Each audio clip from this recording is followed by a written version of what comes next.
Welcome to the Oxford Clay Pottery Podcast. I'm Catherine Tomlinson and I started an eco conscious pottery company called Oxford Clay.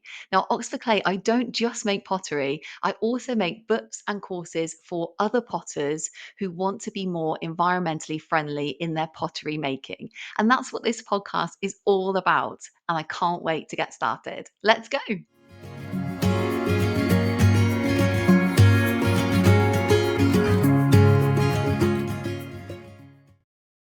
Hello, welcome back to the Oxford Clay Pottery Podcast. I'm your host, Catherine Tomlinson, and this is very exciting because we've reached episode 10 of the series on making a mug, like from start to finish, raw glazing it. And in today's episode, we're going to be talking about firing the mug. So we're firing the mug straight up to stoneware, like we've talked about in terms of we're not doing a bisque firing first. And so in this episode, we're just going to cover really like the firing process and then going to show you the mug at the end, how it turns out. And I'm quite relieved I'm able to have a tea in it, I can confirm. So, right. Okay, so the first thing to say is that yes, we're going to be firing this mug up to stoneware temperatures. So the firing, so all the kind of different series of temperature kind of changes and stuff in a kiln is called the kiln firing schedule. So you don't basically just switch it on and fire it like straight up to, its maximum temperature. It quite often has like different phases of heating. And that is just so, you might want to heat slower at some points just to get the clay kind of like, to burn out all the maybe like organic substances in it, or just, so it doesn't explode. If it's very thick pieces, you tend to fire a bit slower. So the kiln firing schedule that I use for stoneware glaze firing is it's 80 degrees Celsius an hour per hour. So the kiln is going from, say, like, naught. Well, it's not naught degrees. It's room temperature up to 80 degrees, well, hang on, that's not right. It's going from like say for example it's room temperature, it's adding on 80 degrees Celsius in that first hour, and then the next hour it's adding on another, it's heating up another 80 degrees Celsius. So it's 80 degrees Celsius per hour up to 200 degrees Celsius. Okay, so that's the technical term for that in a kiln firing schedule is called the ramp speed. So it's like basically the speed at which it's ramping up the temperature, and then it starts to ramp a little bit quicker. So that initial bit is 80 degrees Celsius per hour. And then once it gets to 200 degrees Celsius, I then heat the kiln to, so then the kiln is heated 120 degrees Celsius per hour. And that's right up to the maximum temperature of 1,260 degrees Celsius, which is known as the set point. So the very, very highest point of temperature in the kiln firing schedule is called the set point. And then what happens is quite a lot of firing schedules will include a soak time, and that's when the kiln is just held at that very, very top temperature. It's just being held there to kind of allow the glaze to kind of melt. And in my kiln schedule, I soak the kiln at 1,260 degrees Celsius for 15 minutes. So I have experimented with like different like soak times, and I soaked it once for like I think it was 17 minutes, and then I found that the verdigris color that I use in like my other pottery, not on this mug, I haven't used any, but I actually found that like it almost like burned the color out. It was like too hot for too long. So that sort of minute or two can make a real difference. So I found that 15 minutes is like the perfect soak time for my pottery. And so yeah, so it just soaks for 15 minutes at 1,260 degrees Celsius, and then my kiln just switches the temperature heating elements off. So then what it does is it just cools down naturally. So it's a very well insulated kiln, and it just cools down really slowly over a period of, well, it's quite a long time. So for example, I'm going to show you in a minute like a little video of the a video montage of like the kind of the kiln, the different parts of the kind of process and stuff. And I actually put this kiln on at about 5 in the evening on a Friday night. And then the little videos I've shown you when it's getting up to its very, very top I'll show you in a minute, getting up to its very, very top temperature, that's like Saturday morning, like the next day. So it still hasn't reached its set point by Saturday morning. And then I'd say about maybe half nine, 10 in the morning, it got to its set point, and then it did its soak, and then it just started cooling. And then by Monday morning, I was able to open the kiln, because you need to wait for the kiln to absolutely cool down properly. It's really tempting to like open the kiln, just like, is everything, how is everything in there? But it can give like a thermal shock to your pots, really. So it's, and it also, is quite dangerous. So it's really important to like let the kiln cool down to, yeah, you want really like room temperature. But yeah, I mean, I guess if it's like, say, like 50 degrees or something, and you just want to have a peak, that's probably okay. But yeah, let the kiln cool down properly, properly, properly, and then you can open it. So yeah, Friday night to Monday morning for me, that's my kind of kiln like firing like time that it needs, basically. So yeah, quite a long time.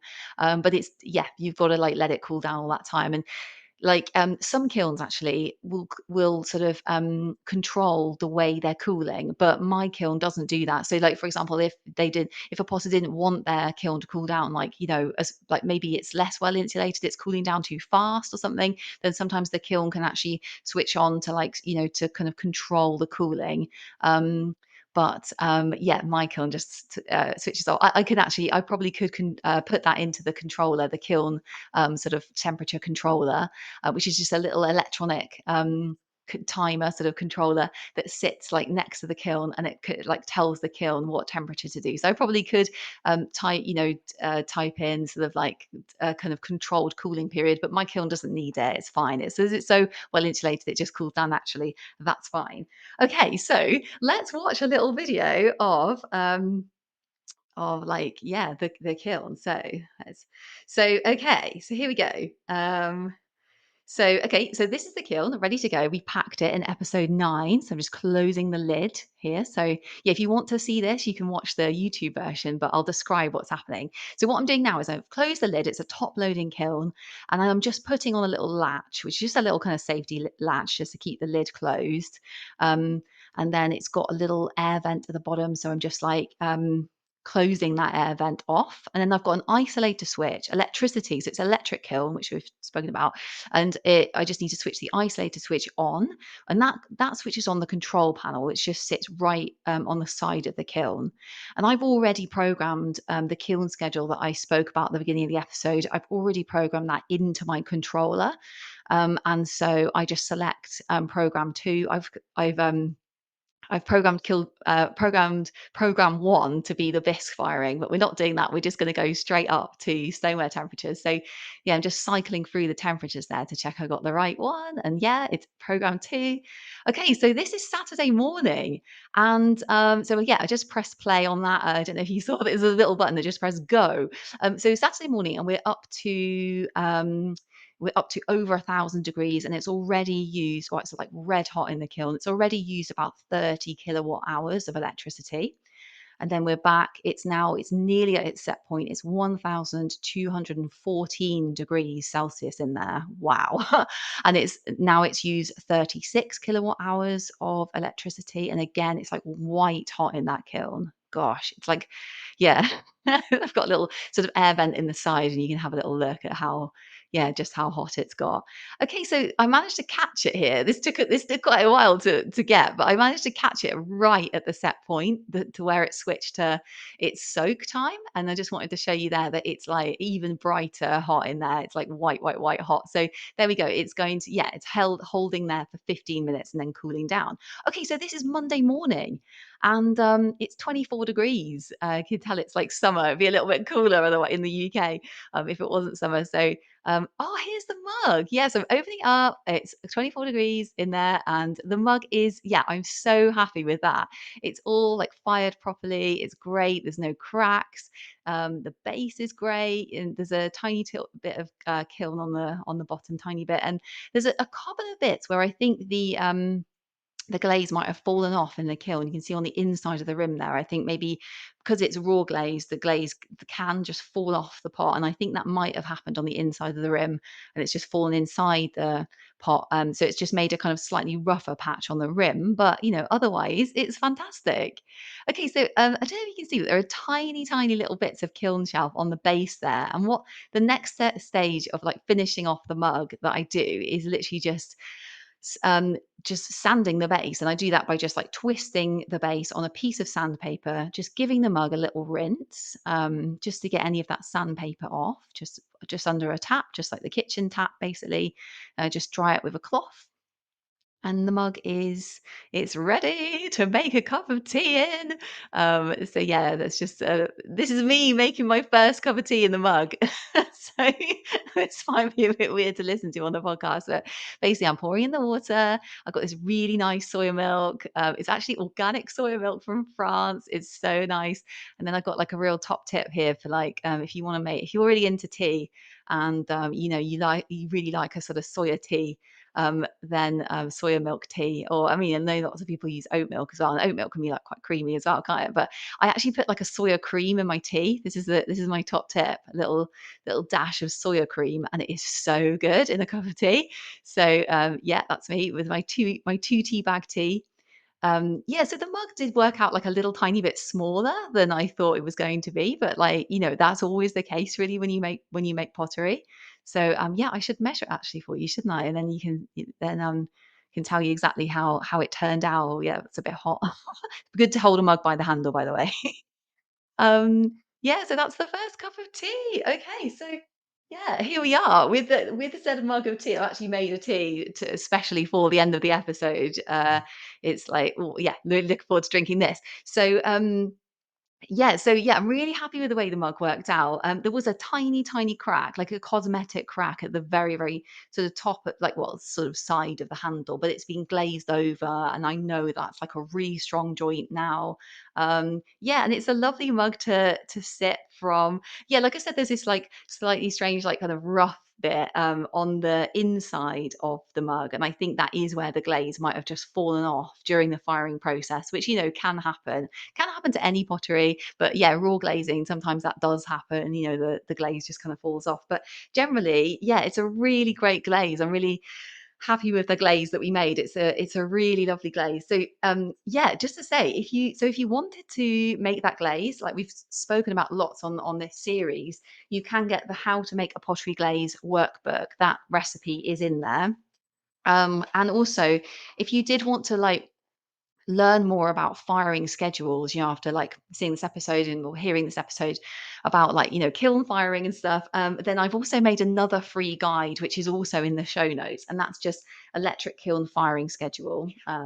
It's a bisque firing schedule and a stoneware glaze firing schedule for electric kilns. And that's got kind of like all the kind of terminology that's used as well in like kiln firing, like set point and soaking and stuff like that. And yeah, it just kind of goes through that and like what the ramp speed is, just like how fast the kiln is heating up and stuff. And then it's got the kiln firing schedules for bisque firing and a stoneware glaze firing as well, in that workbook. So yeah, okay. So what I'm going to do now is I'm just going to measure actually the mug, and I'll tell you the final dimensions of it, and that'll be quite interesting for you to see like sort of the shrinkage rate, because we went through, didn't we, like when we were making the mug, like how big it was like on the wheel and stuff. Okay, so let's measure this mug and see how big it is at the end. Um, so it's 9.5 centimeters high, and then it's 10 centimeters wide. So, yeah, like I said, like slightly smaller than like I was like sort of hoping for. It's so hard to judge because it's still a really good big mug. I'm really pleased with it. It's more just like, yeah, when you set out to make something really big, quite often, it shrinks so much. It's really strange because you have to make it so much bigger on the wheel when you're making it initially. So yeah, something to consider. Yeah, another thing which I thought was quite interesting about this firing was that it actually used more energy than my normal glaze firing. So I actually had quite a few bits of raw glazed pottery in the kiln. Yeah, it was like 46 kilowatt hours in the end. And that's more than normal. Like normally it's about 41 to 42 kilowatt hours, and that's per stoneware firing. And that's like, when everything's bisque fired. So that is super interesting because, my mind was like, well, raw glazing, it automatically saves all that energy from a bisque firing. But actually, I guess the case is that that might not be quite the right equation. It might be more about like, oh, it still uses a little bit more energy, in a glaze firing to get it straight up to like stoneware temperatures.